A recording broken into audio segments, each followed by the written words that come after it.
안녕하십니까, 여러분. 네, 추석 연휴 명절 건강하고 은혜롭게 잘 보내셨는지 모르겠습니다. 하나님의 은혜와 평강이 함께하는 추석 명절이었기를 소망하고, 또 이제 연휴를 끝낸 우리는 다시 주님이 주시는 은혜로 새롭게 이제 남은 하반기를 달려가야 되리라 생각합니다.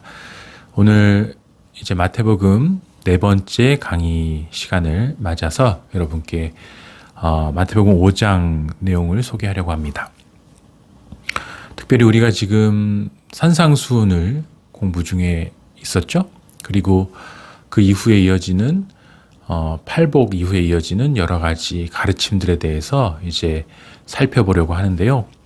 오늘은 빛과 소금에 대한 마태복음 5장 13절에서 16절 가르침을 필두로 해서 예수님이 우리에게 가르치는 그 산상수훈의 핵심이 무엇인지에 대해서 한번 천천히 돌아보려고 합니다.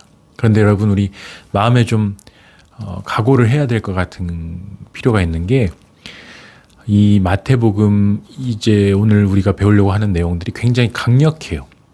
엄청나게 강력한 요구를 우리에게 전해주고 있고 도전을 주고 있습니다. 그래서 마음을 단단히 먹고 들어야 할 것이라고 생각이 됩니다.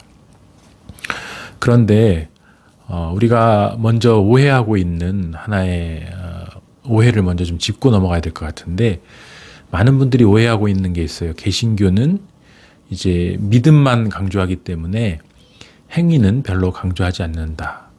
그래서 루터가 강조했고 종교개혁자들이 강조했던 이신칭의, 믿음으로 의롭다함을 받는다라는 그 이신칭의의 내용만 너무 붙들고 있으면서 행동으로, 삶으로, 행위로 그 믿는 바를 구현해내는 것을 좀 도외시하는 경향이 개신교에 있었다. 이런 비판들을 많이 받곤 하는데, 그거는 처음부터 오해였다라는 것을 말씀드리고 싶습니다.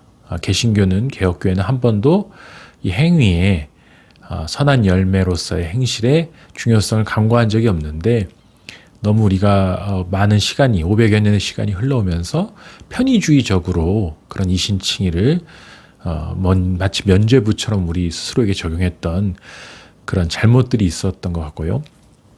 이제 요즘은 그런 잘못들을 인지하고 그것으로 또 돌아서서 다시 그 복음의 원래 메시지에 충실하려고 하는 흐름들이 일어나고 있어요. 그래서 그런 반향으로 나타나고 있는 것 중에 하나가 바로 성화에 대한 강조입니다. 성화, sanctification이라고 하는데, 그래서 믿는 칭의의 삶을, 칭의의 어떤 은혜를 입은 사람들이 사는 삶, 믿음의 거룩한 삶을, 그 과정을 이제 성화라고 우리가 말하고 있습니다.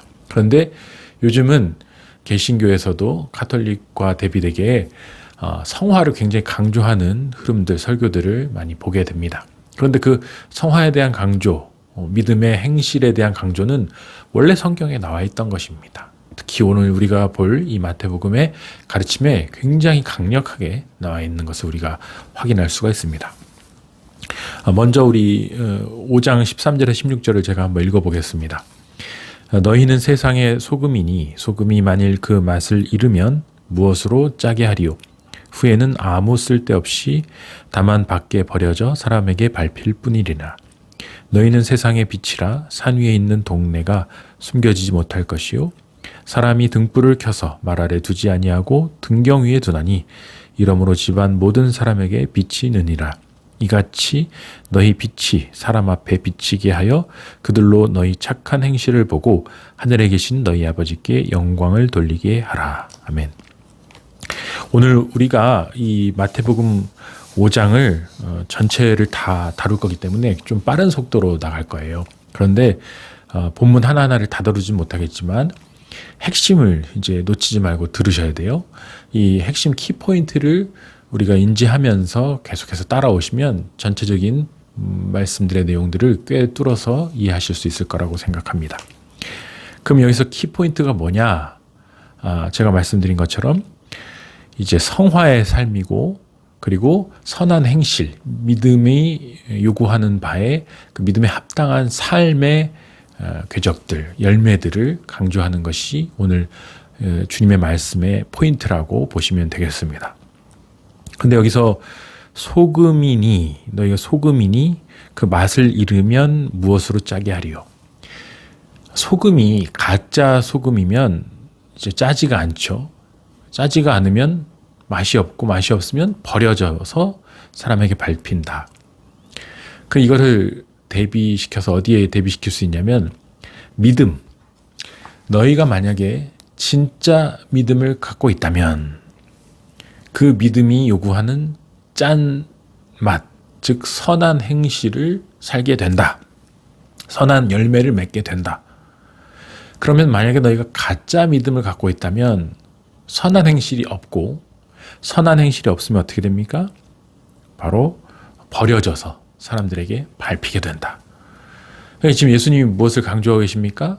소금의 맛을 잃지 말라는 것은 믿음으로 산다고 말만 하지 말고 그 믿음에 합당한 열매를 맺어야 한다는 것을 강조하고 있는 것이죠. 16절에 보면은 너희 빛이 사람 앞에 비치게 하여 그들로 너희 착한 행실을 보고 하늘에 계신 너희 아버지께 영광을 돌리게 하라. 분명히 나와 있어요. 지금 착한 행실. 너희 착한 행실을 보고 하나님께 영광을 돌리게 하라. 너희가 빛이 있다면, 너희가 믿음이 있다면, 너희가 그리스도인이라면 반드시 착한 행실이 있어야만 하나님께 영광이 돌려진다. 여기 어디에 지금 믿는 사람들은 행동이 없어도 된다라는 얘기가 어디 있습니까? 예수님은 처음부터 믿음은 반드시 그 선한 행실을, 선한 행위를, 선한 열매를 요구한다는 것을 계속해서 분명하게, 명확하게 강조하고 계십니다. 저는 이 선한 행실, 착한 행실을 어떻게 표현하고 싶냐면 이렇게 말하고 싶어요. 최고 수준의 제자도다. 최고 수준, 익스트림. 그 극강의 제자도라고 할 수 있어요. 이게 왜 이렇게 표현하려고 하냐면 the best of the best, 최상급 중에 최상급의 믿음의 행실이라고 말하고 싶어요. 이 예수님이 우리에게 요구하시는 믿음의 행실, 착한 행실, 선한 열매는 카톨릭이나 불교나 그 어떤 종교가 요구하는 그 행위의 열매보다 훨씬 더 높은 수준이에요. 그래서 절대로 그 누구도 개신교가 이 믿음의 행실에 대해서 간과하고 있고 그 중요성을 무시하고 있다라고 말할 수 없게 여러분께 제시하고자 합니다. 그래서 이걸 기억하셔야 돼요. 예수님이 우리에게 요구하시는 것은 최고 수준의 제자도다. 근데 이게 한마디로 말해서 이때 당시의 그 포인트는 구약의 율법이 제시하는 믿음의 행동보다 수백 배 강력한 수준이다. 이렇게 이해하시면 되겠어요. 그러니까 이 최고 수준의 제자도는 구약이 감히 따를 수 없는 수준의 제자도다. 이게 왜 중요하냐면 이 바리새인과 서기관들과 종교 지도자들이 계속 비판했던 게 뭡니까? 예수님에 대해서. 너는 율법을 무시한다. 율법을 지키지 않는다. 구약을 지키지 않는다. 당신은 이 율법을 따르지 않는 유대인으로서의 자격이 없고 유대교인으로서의 자격을 상실한 가짜다. 이렇게 계속 비판을 했거든요. 근데 예수님은 그들의 공세에 대해서 완전히 역공을 취하고 계신 것입니다. 너희가 나를 지금 행동이 없다, 행실이 없다라고 말하고 있는데 사실 나는 너희가 말하는 요구하는 율법, 모세오경이 요구하는 그 수준보다 수백 배 강력한 실천 강령을 지금 제시하고 있는 것이다. 그렇게 말하고 계신 거예요. 그러니까 이 산상수훈은 예수님의 설교들은 마태복음의 가르침들은 우리에게 유대교보다 몇백 배나 강력한 최고 수준의 실천 강령을 제시하고 있기 때문에 너무나 강력하고 그래서 우리가 굳센 마음을 먹지 않고는 이걸 받아들이기가 쉽지 않을 정도의 엄청 강력한 메시지다. 그러니까 여러분이 좀 각오를 하시고 들어보시면 되겠어요. 이제 마태복음 5장 17절에 보면 이렇게 돼 있어요. 내가 율법이나 선지자를 폐하러 온 줄 생각하지 말라. 폐하려 온 것이 아니라 완전하게 하려 함이다. 여기 보면은 율법사들이 계속 예수님을 비판한 게 너는 율법을 폐하려고 왔다라고 비판을 했거든요. 그러나 예수님은 오히려 그것을 완전하게 하려고 왔다라고 그렇게 역공을 하고 받아치고 계신 것입니다. 완성시키러 왔다. 붓으로 온 것이 아니라 완성시키러 왔다. 보완하고 더하고 완벽하게 다듬고 그래서 최고 수준의 제자도를 제시하러 왔다라는 것이죠. 이 완전하게 하려 함이라는 단어가 우리가 계속해서 주목해야 될 부분인데요. 이 완전이라는 것은 완성하고 우리에게 그 모든 것들을 온전히 채워서 넘치게 한다라는 의미를 담고 있는 플레로라는 단어거든요. 그리스어로 플레로라는 단어는 영어로 to fulfill로 번역되는 것인데 원래 의미는 잔에다가 뭘 부었을 때 그 잔이 가득 채워져서 넘쳐 흐르는 상태를 플레로라고 하거든요. 그러니까 구약의 율법이 잔의 반 정도 채워진 상태였다면 예수님이 오셔서 부으시는 새 포도주의 율법, 완전한 새 제자도의 율법은 이것을 흘러 넘치는, 그러니까 채우는 정도가 아니라 채워서 끝도 없이 흘러보내는 생명의 강물이 되어서 온 세상으로 흘러가는 주님의 보혈, 주님의 그 보혈의 은총의 풍성함을 나타내는 단어가 플레로인데 너희들의 그 불완전한 율법을 나는 완성시키고 더 풍성하고 은혜롭게 흘러보내러 왔다라고 주님이 지금 말씀하고 계시다는 것입니다. 그러면서 제자들에게 이렇게 말씀하시죠. 20절에 보면 내가 너희에게 이르노니, 이건 제자들에게 말하는 겁니다. 너희 의가 서기관과 바리새인보다 더 낫지 못하면 너희도 결코 천국에 들어가지 못한다. 얼마나 강력합니까? 이 너희를 우리로 생각해 보시면 돼요. 너희 그리스도인, 나를 믿는, 나를 따른다라는 너희, 소망교회 교인들 혹은 한국의 그리스도인들, 너희 의로움이 서기관과 바리새인보다 더 낫지 못하면, 더 뛰어나지 못하면 어떻게 된다고요? 천국에 못 간다. 놀라운 사실이죠. 지금 우리는 믿으면 다 천국에 간다고 생각했고 우리는 다 의롭다고 여김을 받았기 때문에 천국은 이제 따놓은 당상이라고 생각하고 있었는데 이 의가 서기관과 바리새인보다 낫지 못하면 못 간다라고 주님이 말씀하고 계시거든요. 지금 이것이 심각한 문제 아닙니까? 나도 천국에 그러면 못 갈 수도 있다는 얘기잖아요. 지금. 그런데 이거를 우리가 먼저 봐야 될 게 서기관과 바리새인의 의의가 그럼 뭐냐? 이게 뭔지 알아야 이거보다 더 뛰어나야 천국에 갈 수 있다라고 하신 거니까 이게 뭐냐? 그럼 이 서기관과 바리새인의 의의는 우리가 잘 아는 그 구약의 율법이에요. 모세오경에 전하는 그 율법, 그리고 유대교가 제시하는 그 모든 율법들. 근데 그 율법들보다 더 뛰어난 의의를 지금 제시하려고 하는데 그 의의 수준에 도달해야만 천국에 갈 수 있다라고 주님이 지금 말씀하고 계세요. 자, 여러분 이런 긴장 상태를 가지고 나도 그러면 이 의의보다 뛰어나지 못하면 천국에 못 가나?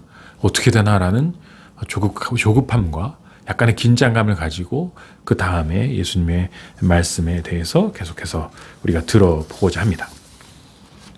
그러면서 예수님이 제시하는 게 먼저 말하는 게 이제 미움에 대한 거예요. 미움. 근데 이 미움을 살인과 결부시킵니다. 5장 21절에 보면 옛 사람에게 말한 바 살인하지 말라. 누구든지 살인하면 심판을 받게 되리라 하였다는 것을 너희가 들었으나 나는 너희에게 이르노니 형제에게 노하는 자마다 심판을 받게 되고 형제를 대하여 라가라 하는 자는 공회에 잡혀가게 되고 미련한 놈이라 하는 자는 지옥불에 들어가게 되리라. 자, 이게 지금 예수님이 요구하시는 극강의 제자도입니다. 최고 수준의 제자도. 옛 사람에게 말한 바 모세 율법은 사람을 쳐 죽이면 죄가 됐어요. 그렇죠? 살인을 해야 죄가 됐습니다. 그 살인을 하지 않으면 무죄. 무죄이면 천국에 갈 수 있는 거예요. 그러니까 사람만 안 죽이면 됐어요. 그런데 예수님이 요구하시는 이 최고 수준의 제자도는 죽이지 않는 걸로 안 돼요. 왜냐하면 예수님은 살인을 더 세분화시키고 더 심화시켰거든요. 살인의 범주를 더 확대시켜 버렸어요. 바로 형제에 대한 미움, 증오, 이것도 살인이나 똑같다라고 말씀하고 계시기 때문입니다. 마음으로 사람을 미워하면 이미 살인한 것이다. 어떻게 이런 것이 가능할까요? 야고보서 1장 15절에 이렇게 되어 있습니다. 욕심이 잉태한 즉 죄를 낳고 죄가 장성한 즉 사망을 낳느니라. 예수님께서는 더 근본적인 살인의 동기, 사람의 마음의 뿌리에 있는 그 사람을 향한, 상대방을 향한 미움과 증오의 마음이 사람을 돌로 쳐서 죽이는 그 살인까지 가는 첫걸음이라고 보시는 거예요. 그 씨앗이 잉태되면 언제든 어떤 경위로든 죽일 수 있다라는 것이죠.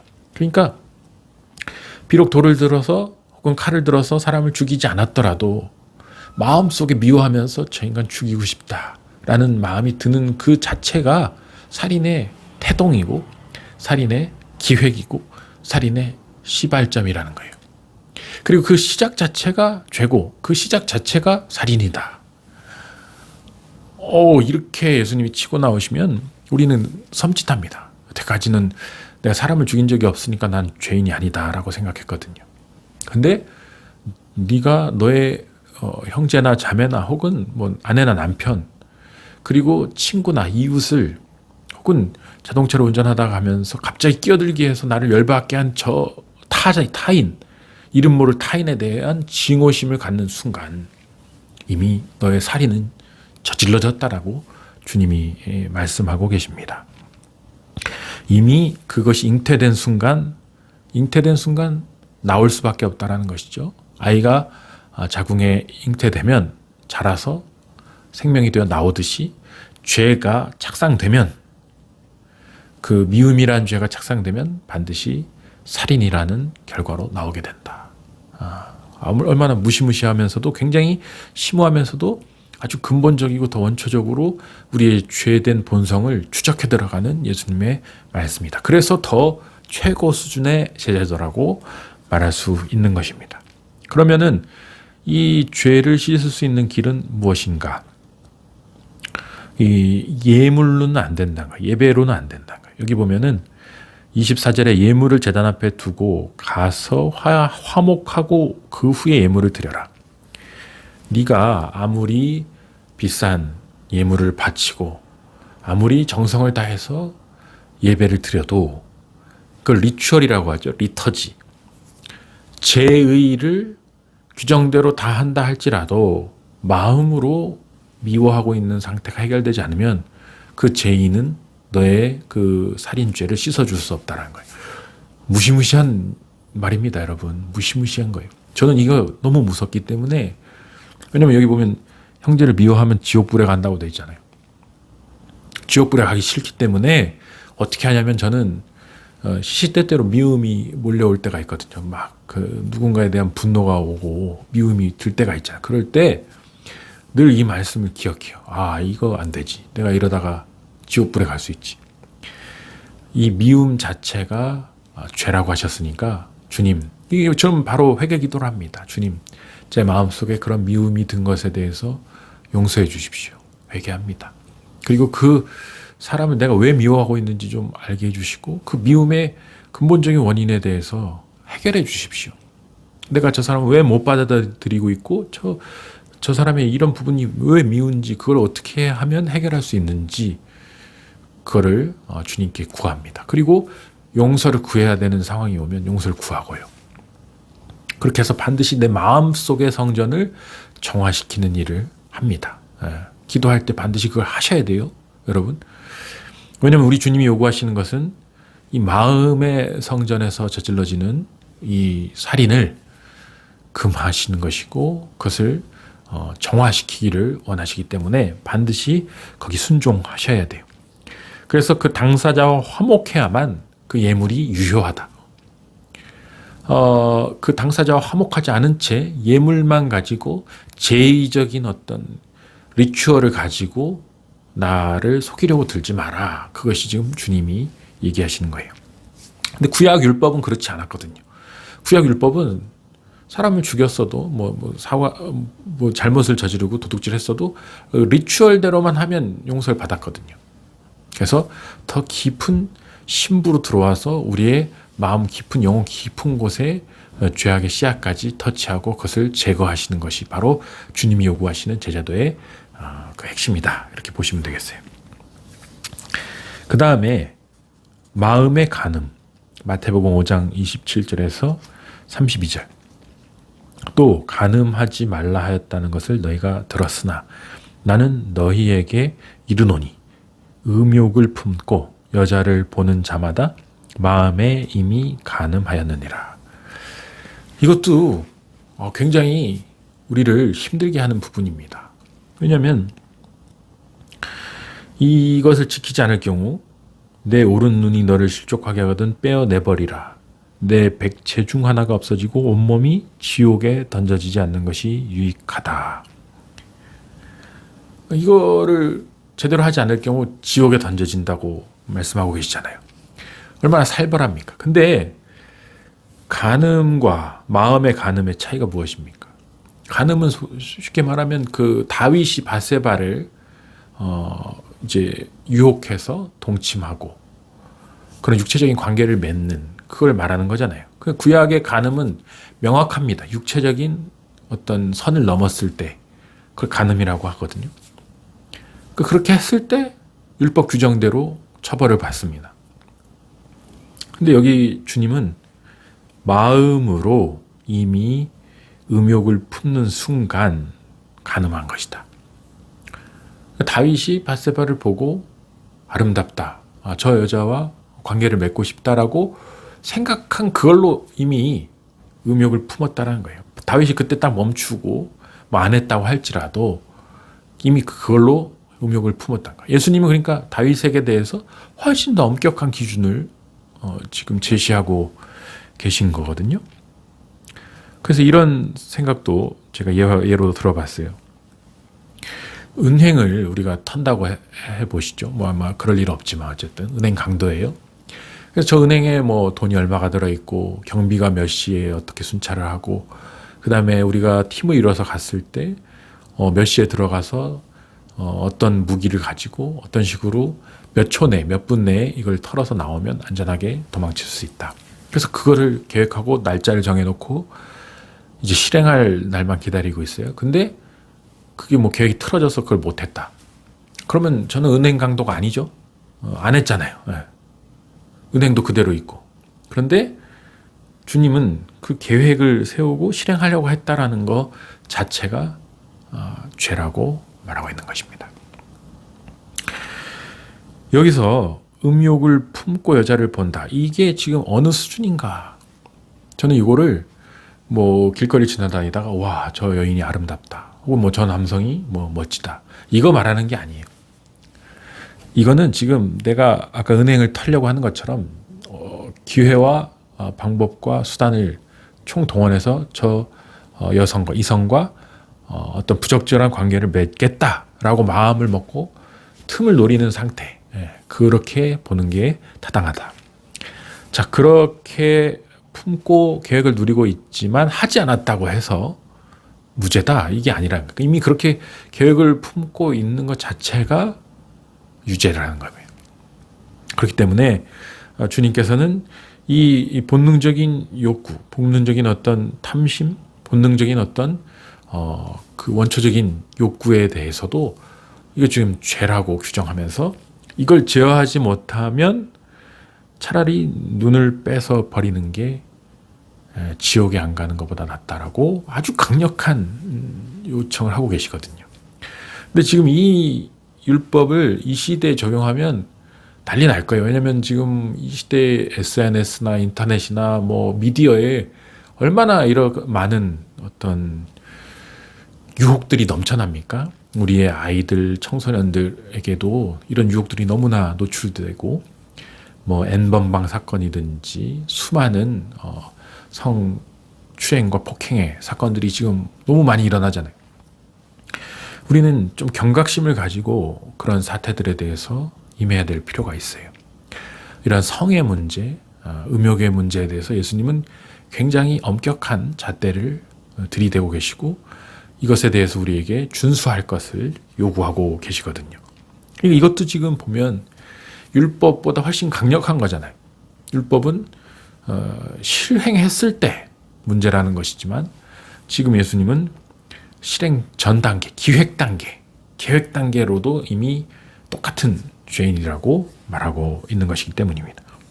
네가 그걸 못 참겠으면 눈을 빼고 네가 도둑질을 못 참겠으면 그 도둑질을 하는 손을 자르고 마치 그 도박 영화에 보면은 도박으로 계속 패가망신하다가 자기 손을 자르고 화투를 안 만지려고 뭐 그런 것처럼 뭐 그렇게 자기 사지를 절단해서라도 끊으라는 거예요. 끊으라는.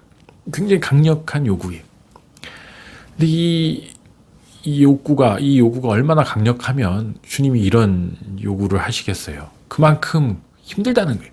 끊기가 힘들고 이것을 막기가 힘들고 우리가 이것을 죄된 육신을 갖고 있는 우리는 이 죄와 싸워서 이기기가 이만큼 힘들다라는 것을 우리에게 말해주고 있어요. 그러나 주님은 지금 여기서 타협하지 않습니다. 그래 힘들지 뭐 그 정도는 해도 돼. 뭐 나도 이해한다. 넘어져도 돼. 그게 아니고 잘라내더라도 뽑아내더라도 싸워서 이겨라 요구하고 계세요. 이 저는 굉장히 주님의 준엄하고 아주 강력한 메시지다. 그리고 여기 보면 32절에 나는 너에게 이르노니 누구든지 음행한 이유 없이 아내를 버리면 이는 그로 간음하게 함이요 또 누구든지 버림받은 여자에게 장가든 자도 간음합니다. 이혼에 대해서 굉장히 부정적인 입장을 취하고 계십니다. 근데 이 예수님께서 이혼을 금지시키는 이유는 여성들을 보호하기 위한 것임을 아셔야 돼요. 왜냐하면 그 앞에 보면은 31절에 누구든지 아내를 버리려거든 이혼 증서를 줘서 보내라고 돼 있어요. 이거는 그 구약에서는 가부장적인 시대였기 때문에 또 그 남편의 지위가 높았기 때문에 아내가 마음에 안 들면 이혼 증서를 써서 쫓아버릴 수 있었거든요. 유대인들이 이거를 악용하고 있었어요. 근데 이때 당시에 여성들이 남성으로부터 아무런 보호를 받지 못하고 혼자 살아가기가 쉽지 않았거든요. 룻기를 보셔도 알잖아요. 그러니까 여성을 남성의 보호 없이 혹은 아버지의 보호 없이 외부로 쫓아낸다는 것은 거의 생존권을 위협하는 아주 악랄한 행위란 말이죠. 그런데 이때 당시 이혼이 너무 쉬웠기 때문에 여성들이 너무 큰 피해를 볼 수 있었어요. 그렇기 때문에 그 여성들을 보호하고 결혼 제도를 보호하기 위해서 예수님께서 이것을 엄격하게 그 수준을 높이신 거예요. 그 음행한 영과 있으면 모르겠지만 그게 아닌 다른 이유로 이혼해서는 안 된다. 한번 짝을 맺고 한번 하나님 앞에서 서약을 하고 가정을 이루었다면 어떻게든 최선을 다해서 그 가정을 지켜야 한다는 것을 강조하고 계십니다. 마찬가지예요. 다른 것들도 다 힘들어요. 다 이 예수님의 우리에게 요구하시는 계명들은 쉬운 것이 아닙니다. 쉬운 걸 뭐하러 지키라고 하겠습니까? 알아서 다 잘하는 거를 어려우니까 시키는 겁니다. 어려우니까 지키라고 하는 것이거든요. 그런데 어려워서 지켜야 할 만큼 가치가 있고 그것이 옳은 것이고 진리이고 선한 것이기 때문에 사지를 절단해서라도 이걸 지켜라. 이건 강조법이거든요. 굉장한 강조법이고 굉장한 과장법이긴 하지만 그만큼 그럴 정도로 너무나 강력한 의지를 가지고 이것을 실천해라 라는 것을 주님이 우리에게 요구하고 계시다. 이렇게 이해하시면 되겠습니다. 그 다음에 마태복음 5장 33절에서 37절에 보면 맹세에 대해서 나오는데요. 옛사람에게 말한 바 헛맹세를 하지 말고 내 맹세한 것을 주께 지키라 하였다는 것을 너희가 들었으나 나는 너희에게 이르노니 도무지 맹세하지 말지니 하늘로도 하지 말라 이는 하나님의 보좌임이요 땅으로도 하지 말라 이는 하나님의 발등상이며 예루살렘으로도 하지 말라 이는 큰 임금의 성임이요. 예수님께서 지금 맹세를 뭐라고 하십니까? 아예 맹세를 하지도 마라. 그러니까 옛날에는 하나님께 맹세한 것은 반드시 지키라는 것이 이제 구약의 율법인데 예수님은 맹세 자체를 하지 마라. 왜 이런 얘기를 하고 계시죠? 그 신적인 권위를 이용해서 자신의 말의 권위를 내세우려고 하지 마라. 그것을 업고서 자신의 말의 권위를 내세우려고 하지 말라는 것입니다. 그러니까 이것은 언행일치의 삶을 처음부터 살라는 것입니다. 원래가 언행일치의 삶을 살게 되면 내가 말하는 것을 사람들이 다 믿어줄 거 아닙니까? 내 원래의 신용이 있고 내 원래의 삶이 믿을 만한 사람이라면 맹세할 필요가 없는 거예요. 누가 맹세를 합니까? 맹세하는 사람들은 신용이 없는 사람들이 맹세를 하는 거예요. 아무리 말해도 믿어주질 않으니까 그러면 내가 맹세하겠다. 근데 그 맹세조차도 안 믿는 거예요, 사람들이. 워낙 그 삶의 토대가 거짓에 기초해 있는 사람들이기 때문이죠. 그러니까 맹세를 써야 될 상황까지 몰리는 사람들은 그만큼 삶이 이제 거의 부채 상태가 너무나 커서 탕감이 어려운 상태까지 가서 언어의 부채도 너무 쌓여 있는 사람들의 경우를 말하는 것입니다. 그러니까 아예 맹세하지 말라는 것은 맹세할 필요가 없이 삶을 처음부터 하나님 앞에 진실하고 바르게 정직하게 그 말을 책임지면서 살아라 라는 뜻으로 보시면 되겠습니다. 감당할 수 있는 말만 하고 감당할 수 있는 행동만 해라. 그리고 과장과 외식과 허영과 포장의 삶은 그만 살아라. 그렇게 주님이 요구하시는 것이라고 말할 수 있겠습니다. 그러니까 여러분, 이 지금 한상수훈이 우리한테 계속해서 요구하는 것은 무엇입니까? 구약 율법의 그런 외적인 수준, 형식적인 수준을 뛰어넘는 훨씬 더 근본적이고 철저하고 그리고 우리의 의식과 영혼과 마음 깊숙한 곳에서부터 나오는 그 삶과 행위와 삶과 그다음 생각과 사상과 믿음의 일치, 이것을 주님이 우리에게 요구하고 계시다라고 이해하시면 되겠습니다. 그리고 또한 보복하지 말고 원수를 사랑하라. 마태복음 5장 38절에서 48절의 내용에 나오는 부분인데요. 이 모세 율법이 허용한 보복법이 있어요. 그 눈에는 눈, 이에는 이죠. 당한 만큼 갚아주라. 그게 가장 형평성 있는 보복이다. 그러니까 구약은 보복을 인정합니다. 그리고 보복이 있어야 사회 질서가 잡힐 수 있다고 생각을 하거든요. 그래서 그 보복법에 대해서 되게 통용되는 분위기 속에서 사실 구약의 어떤 율법 체계가 구성되어 있고 중동의 모든 법 체계도 그렇게 보복법에 기초해서 세워져 있잖아요. 근데 예수님께서는 그 보복법의 근본 토대를 아예 붕괴시켜 버리세요. 보복하지 말라라는 거죠. 네가 당한 게 100이면 100을 갚아줘라. 오케이였는데 네가 100을 당했을 때 0을 돌려주라는 거거든요. 혹은 마이너스 50을 돌려주라는 거예요. 저는 다른 율법들도 쉽지 않은 율법들인데 이거가 가장 어려운 율법 중에 하나라고 봐요. 왜냐하면 인간의 가장 근본적인 본능은 보복이거든요. 보복. 내가 당했을 때 그 분노와 모욕감과 그 그거를 해결하는 게 너무 어려워요. 그거를 갚아줘야 속이 풀리죠. 속이 안 풀리기도 하죠. 아무리 갚아줘도 그 당한 상처가 지워지지 않잖아요. 근데 예수님께서는 그 보복을 아예 중지시키고 계십니다. 아예 보복을 해서는 안 되고 오히려 그 악을 행하는 자에게 그 사람이 송구할 정도로 더 은혜를 베풀고 더 사랑을 하라는 거예요. 보면은 44절에 너희 원수를 사랑하며 너희를 박해하는 자를 위해 기도하라.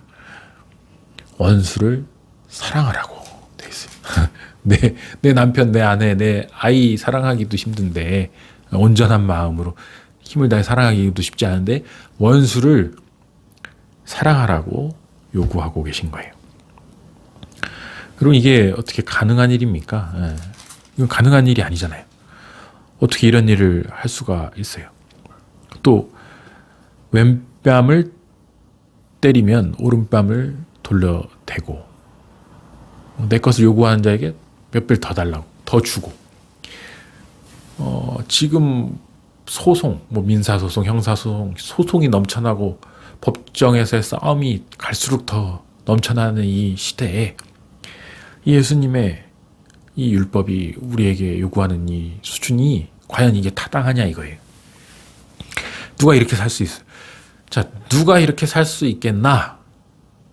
크게 지금 이때 당시에 이 설교를 듣는 제자들과 무리들의 반응이었어요. 우리도 마찬가지고 이때 당시 사람들도 마찬가지였는데 예수님이 요구하신 수준이 이렇게 높다니까요. 그러니까 예수님이 충격과 공포와 혼돈을 불러내신 것입니다. 그 사람들이 극단적인 반응을 할 수밖에 없어요. 이것을 우아하면서 힘을 다해서 따르든가 아니면 너나 해, 나는 이거 안 해 하고 떠나던가 둘 중에 하나예요. 이 적당한 수준에서의 타협이 없는 아주 극단적인 요구가 여기에 지금 들어 있습니다. 문자 그대로 들어 있어요. 자, 우리는 이 율법을 이 시대에 지금 내가 처해 있는 상황에서 어떻게 수용할 수 있을 것인가? 크게 몇 가지 방식이 있죠. 하나는 문자적으로 수용하는 것이죠. 그래서 이것을 문자 그대로 다 받아들여서 정말 극단적으로 따르는 것입니다. 마치 그 옛날의 중세에 수도사들이 했던 것처럼, 성 프란체스코가 했던 것처럼 그렇게 하는 거, 문자적으로 수용하는 거. 두 번째는 좀 더 알레고리적으로, 은유적으로 받아들여서 좀 완화시켜서 수용하는 것입니다. 이건 너무 문자적이고 이건 과장이고 좀 굉장히 너무 극단적인 상황을 강조한 거지 실제로 이렇게 하는 게 아니다. 문학적인 표현이다. 수사적인 표현이다. 우리가 어떻게 이렇게 할 수 있겠나 하면서 좀 온건한 중도 노선으로 중용의 길로 받아들이고 가는 것이죠. 세 번째는 말 그대로 이건 내가 할 수 있는 길이 아니다. 이건 인간이 따를 수 있는 길이 아니다 라고 포기하고 다른 세속의 길을 가는 것입니다. 우리는 그럼 어떻게 해야 되느냐? 우리는 첫 번째 아니면 두 번째 방식을 따라야 한다라고 저는 생각합니다. 그러니까 성경에 문자적으로 요구하는 부분들이 있고 그 다음에 은유적이고 수사학적으로 받아들일 부분이 있는데 그걸 다 어디까지 다 이건 문자적 이건 수사학적으로 분류는 할 수 없어요. 그러나 제가 제시하고 싶은 방안은 성령이 주시는 감동대로다. 성령. 여기에 바로 성령의 조명이 필요한 거예요. 성령께서 우리에게 말씀하고 계시잖아요. 저는 지금 이 성령의 감동으로 제게 오는 그런 감동으로 말씀을 해석하고 여러분께 지금 전하고 있지만 또 듣는 여러분들은 듣는 여러분들대로 성령의 조명과 감동 속에서 지금 이 말씀을 받아들이고 계시거든요. 말씀이 여러분의 심령 가운데 지금 부딪혀 오고 있어요. 근데 말씀이 부딪혀 올 때 외면하면 안 돼요. 많은 경우 특히 산상수훈이 부딪혀 올 때 사람들이 외면하면 이 귀를 막아버려요. 화면을 꺼버립니다. 이 부담되거든요. 내 죄된 본성을 너무 아프게 찔러오니까. 근데 절대로 그렇게 하면 신앙이 성장하지 않습니다, 여러분. 신앙은 언제 성장하느냐? 아픈 만큼 성장한다. 뭐 그런 책도 있지만 아파야 성장해요. 제가 어제도 자전거를 타러 갔는데 여태까지 타면서 제일 멀리 타고 왔어요. 어제 좀 시간이 있어서 아침 일찍 가가지고 근데 뭐 고개도 몇 개 넘고 갔다 왔는데 갈 땐 좋았는데 올 때 죽겠더라고요. 너무 아파가지고 너무 다리가 뭐 처음으로 이렇게 멀리 가봤으니까 가다가 엎어져서 쉬었다가 하는데 너무너무 아팠는데 마음 가운데는 뿌듯함이 있어요. 플레로 뭔가 이렇게 넘쳐나는 기쁨? 내가 그래도 한 단계를 넘었다. 내가 그래도 그 나의 한계를 조금 더 뛰어넘은 것 같다. 한번 도전을 내가 했다. 그 성취감이 있어요. 이 고통이 없이 성취감이 오지 않잖아요. 이게 내가 맨날 갈 수 있는 거리, 뭐 10분, 5분 그런다고 성취감 오지 않거든요. 성취감은 이 극한 상황을 돌파할 때, 아까 말했잖아요. 이 익스트림. 그러니까 극강의 제자도 이거 도저히 내가 갈 수 없는 거리다. 이건 넘을 수 없는 산이다. 이건 난 못해. 그러면 성장이 오지 않습니다. 성장은 반드시 성장통과 함께 옵니다. 예수님의 말씀 너무 힘들다. 이거 어떻게 하냐. 포기하지 마세요, 여러분. 해보세요. 하십시오. 조금씩이라도 실천하세요. 다는 못하더라도 조금이라도. 왜냐하면 이 소금의 맛을 회복해야만 우리가 영성을 회복할 수 있고, 영성을 회복해야 교회도 살아나고 우리 가정도 살아나고 우리의 삶도 살아납니다. 해야 해요. 믿음은 반드시 행동으로 나타나야 됩니다. 그것이 바로 주님께서 우리에게 얘기하시는, 마지막에 보시면 5장 48절에 하늘에 계신 너희 아버지의 온전하신과 같이 너희도 온전하라. 이 텔레이오스라는 단어인데요. 온전하다. 이 텔레이오스. 텔로스가 이제 목표, 골이라는 뜻이거든요. 텔레이오스. 목표를 향해 달려간다. 목표를 향해 완성해 나간다. 오늘은 내가 50km 갔다면 내일은 뭐 80km까지 가본다. 그리고 부산까지 가보겠다. 아니면 뭐 앞으로도 뭐 세계 일주를 해보겠다. 계속해서 목표를 가지고 성장해 나가고 전진해 나가야 되거든요. 그게 성경이 우리에게 계속 요구하는 것이고, 이 산상수훈은 쉽게 말하면 최고 목표예요. 최고 목표. 근데 우리가 지금 신앙의 초보자인데, 뭐 중급자도 있지만 뭐 고급자도 있겠죠, 물론. 초보자가 처음부터 이 최고 수준은 어떻게 갑니까? 근데 최고 수준이 있다고 해서 난 못해. 이러면은 그 초급자에서 전혀 발전이 없는 거예요. 전진해야 됩니다. 텔레이오스. 목표를 향해, 골을 향해 한 걸음 한 걸음 나가야 돼요. 힘들어도 페달을 계속해서 밟으면서 헉헉대면서도 올라가야 돼요.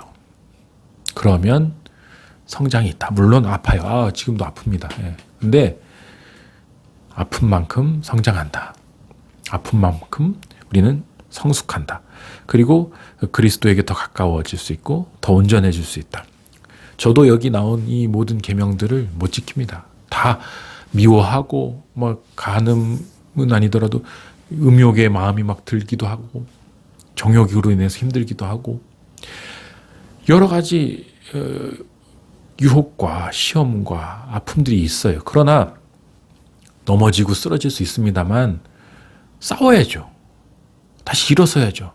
우리 주님이 이리 오라고 부르고 계신데 다시 일어서고 다시 싸우고 다시 주님과 더불어 그 손을 붙들고 가야 돼요. 그리고 그렇게 우리가 같이 서로 싸우면서 전우들처럼 함께 그것을 이겨낼 때 그것이 교회 공동체가 되고 그게 커뮤니티가 되는 거예요. 사랑하는 여러분, 우리 구역에, 교구에, 주변에 힘들어하고 넘어져 있고 쓰러져 있고 상처 입은 사람들, 이 율법은 그들을 가지고 치는 도구로 쓰면 안 돼요. 너 왜 율법도 안 지키고 저렇게 그거 바리새인들이 했던 거고, 우리가 해야 될 것은 우리 함께 이 텔로스로 같이 갑시다. 나도 힘들고 당신도 힘들고 나도 불안전하고 당신도 불안전한데 같이 한번 가봅시다라고 도전하고 이렇게 세워서 함께 걸어가는 것이다. 이렇게 이해해 주시면 좋겠어요.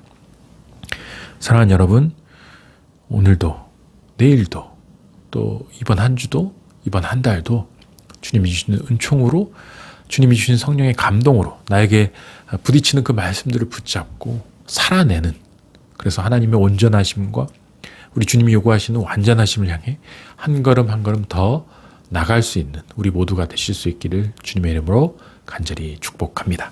함께 기도하겠습니다. 사랑의 하나님, 감사합니다. 우리에게 말씀을 주시고 또 너무나도 높아 보이는 이 목적을, 이 산상수훈의 가르침을 허락하여 주시니 감사합니다. 우리의 죄된 본성은 언제나 연약함을 핑계로 이 율법의 요구를 뛰어넘는 주님의 제자도를 받아들이지 않으려고 애를 씁니다. 그러나 주님, 우리에게 은혜를 주시고 성령님 우리에게 감동을 주시고 새 힘과 능력을 부어주셔서 성령의 그 기름 부으심과 온전하심으로 이 주님이 요구하시는 삶을 살아낼 수 있도록 힘을 주시고 능력을 주옵소서. 우리의 무너진 모든 부분들을 주님께서 회복시켜 주시고 일으켜 세워주시고 다시 일어서서 주님이 요구하시는 기쁨의 그 길을 걸어갈 수 있도록 우리를 책임져 주옵소서. 주께서 함께 해주시고 능력의 능력으로 우리 가운데 역사해 주시기를 소망하며 예수님의 이름으로 기도합니다. 아멘. 수고하셨습니다. 다음 주는 또 휴강이에요. 노회 때문에. 그리고 그 다음 주에 또 말씀 들고 찾아뵙도록 하겠습니다. 감사합니다. 한 주간도 평안하십시오.